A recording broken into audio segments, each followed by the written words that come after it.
Very good evening to all of you. Fundamental particles पढ़ रहे थे। फंडामेंटल पार्टिकल्स में ऑलरेडी मैं चार्ज एक्सप्लेन कर चुका हूँ। लास्ट वीडियो में चार्ज एक्सप्लेन कर दिया था। चार्ज को मैंने 3 सिस्टम बता दिया था, आरसीएस सिस्टम में, एसआई सिस्टम में और सीजीएस सिस्टम में। आरसी में बताया था 1 unit charge is equals to 1.6 into 10 to the power minus 19 coulomb. Coulomb is the SI unit of charge and in CGS 1 unit of relative charge is equals to 4.8 into 10 to the power minus 10 ESU। ठीक है, ये CGS system में था where ESU is the electrostatic unit. Now next is mass. आज हम थोड़ा मास के लिए पढ़ेंगे, फिर देन हम फंडामेंटल पार्टिकल्स पे वापस आ जाएंगे, फंडामेंटल पार्टिकल्स को पढ़ना स्टार्ट कर देंगे। तो मास, तो अगर हम देखें मास के लिए देखते हैं, तो if we look at the mass, hydrogen atomic number 1, mass number 1, helium तो ये 2 और ये 4, तो ये पोर्शन जो होता है ये मास होता है, ये मास होता है। This are mass number. तो मास, तो ये जो मास होता है ना, दिस इज इन AMU, ये AMU atomic mass unit, atomic mass unit, या फिर जस्ट यू इसको लिखा जाता है।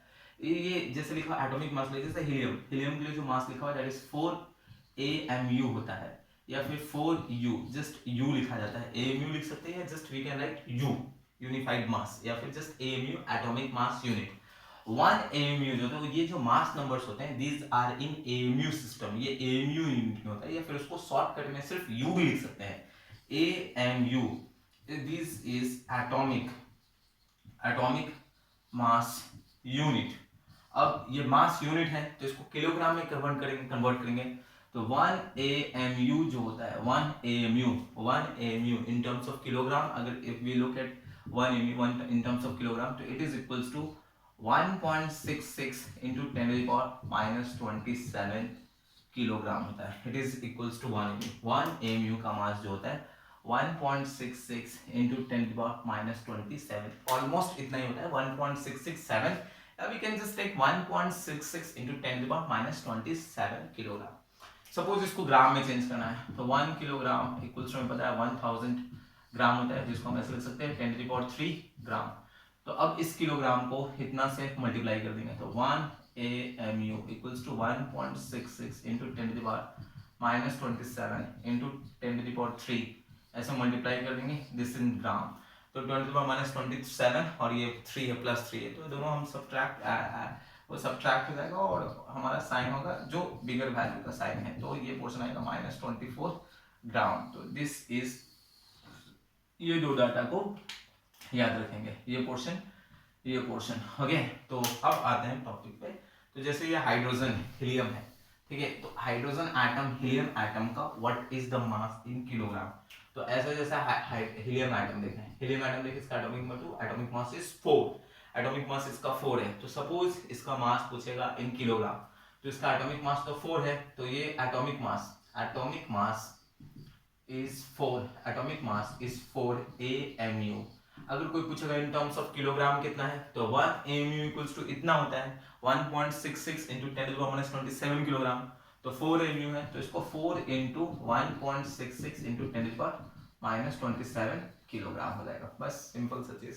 सोडियम है, सोडियम 1123 होता है, तो इसका मास है, एटॉमिक मास है 23, एटॉमिक मास हो गया। दिस इज एटॉमिक मास, यानी हम ऐसे डायरेक्टली एटॉमिक मास को A से लिख देते हैं, तो A इक्वल्स टू 23। तो अगर पूछेगा इसका मास इन किलोग्राम कितना है, सोडियम, एक एटम ऑफ सोडियम का, one atom, a single atom of sodium, ये single atom, we are considering single atom, तो मोल कॉन्सेप्ट में पढ़ेंगे, वहां पे भी हम एटम्स भी क्लस्टर्स में होते हैं, तो अभी सिंगल एटम, वन एटम के लिए हम कंसीडर कर रहे हैं। तो एक सोडियम का एटम है, अगर देखें उसका मास इन किलोग्राम कितना है, तो मास जो हो जाएगा, तो मास हो जाएगा 23 इंटू ये AMU था, तो 23 इंटू 1.66 इंटू 10 की पावर माइनस 27 किलोग्राम, तो ये पोर्शन हो जाएगा। ठीक, तो ये पोर्शन है। तो उसी तरह कैलकुलेट दी, अगर ग्राम में चेंज करना है, तो 23 इंटू 1.66 इंटू 10 की पावर माइनस 24 ग्राम आ जाएगा। तो उसी तरह सारा क्वेश्चन बना देंगे। Calculate the following elements mass in gram and kilogram, सारे एलिमेंट्स का मास इन ग्राम एंड किलोग्राम में निकाल देना।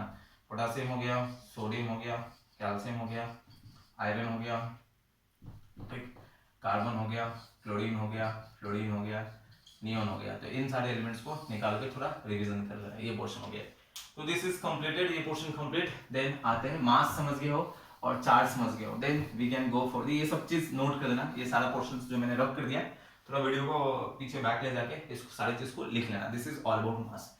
Next now come to the portion fundamental particles. Fundamental particles, ठीक है, फंडामेंटल पार्टिकल्स, या हम इसको बोल सकते हैं एलिमेंट्री पार्टिकल्स। ओके, तो फंडामेंटल पार्टिकल्स या एलिमेंट्री पार्टिकल्स। तो एटम जो कंपोज्ड है, atom is made up of, atom जो बना है, जो फंडामेंटल पार्टिकल्स, जो एटम्स के जो अंदर में फंडामेंटल चीजें हैं, उसी को बोलते हैं फंडामेंटल पार्टिकल्स। तो एटम के अंदर में जो मेनली है इलेक्ट्रॉन है, प्रोटॉन है एंड क्या है, neutron. Electron, proton and neutron. Atom is composed of, एक एटम जो होता है उसमें electron, proton, neutron.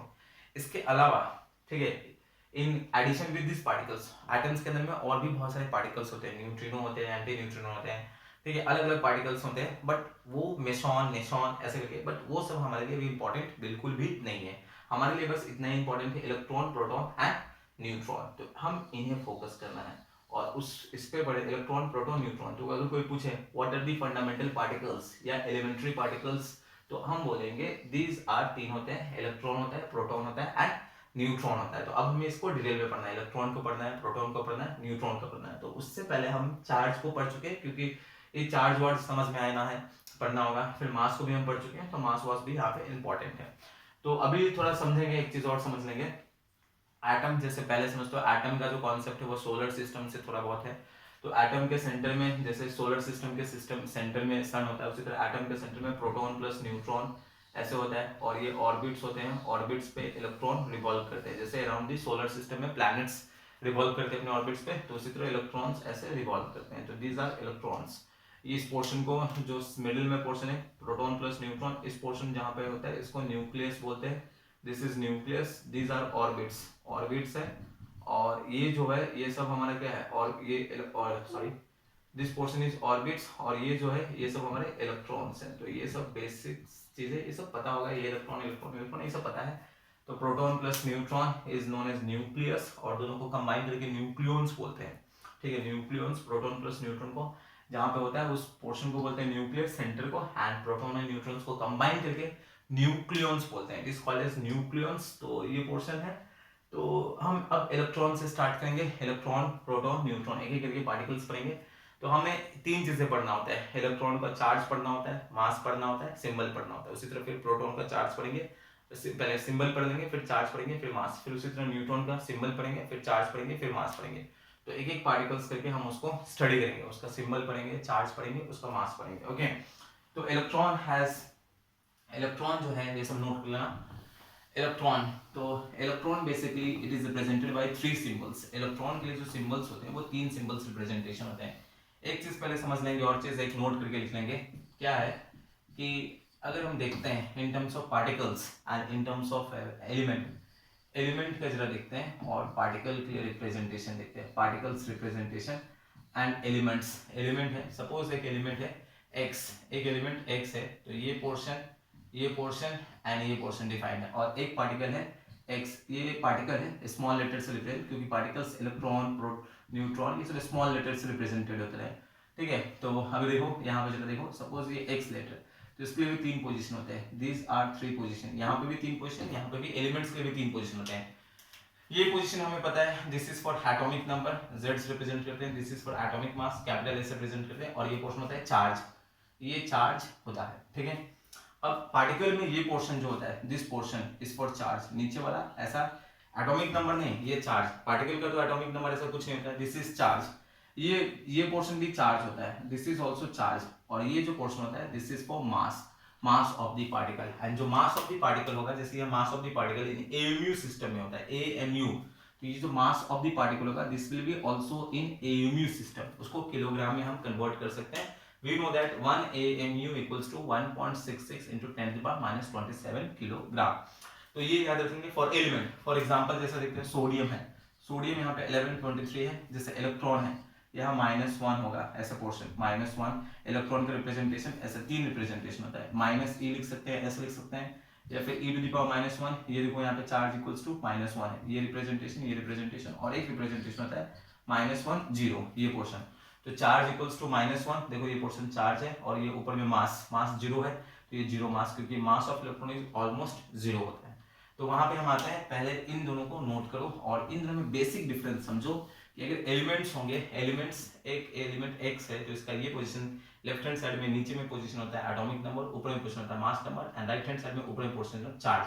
And if it is particle, तो पार्टिकल के जो डायगोनल होगा लेफ्ट एंड राइट, लेफ्ट में नीचे में या राइट में ऊपर में जो पोर्शन है, दिस इज फॉर चार्ज के लिए होता है, एंड लेफ्ट में ऊपर में जो होता है that is in that for mass, and mass जो होता है that is in AMU system, AMU system, जैसे इसका भी atomic mass is also in AMU system. तो ये दो पार्टिकल को हम, ये दो चीज को हम नोट कर लेंगे, ठीक। अब हम आएंगे इलेक्ट्रॉन पे, next we will come to the electron.